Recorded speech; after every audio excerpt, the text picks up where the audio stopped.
आमदार नरेंद्र पाटील साहेब, प्रकाश दादा, आमच्या केजगाव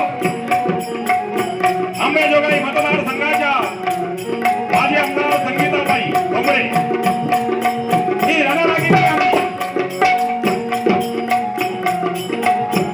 मुद्रा माझा नरेंद्र पाटील साहेबाला, मुद्रा माझा प्रकाश दादाला, मुद्रा माझा संगीताबाईला.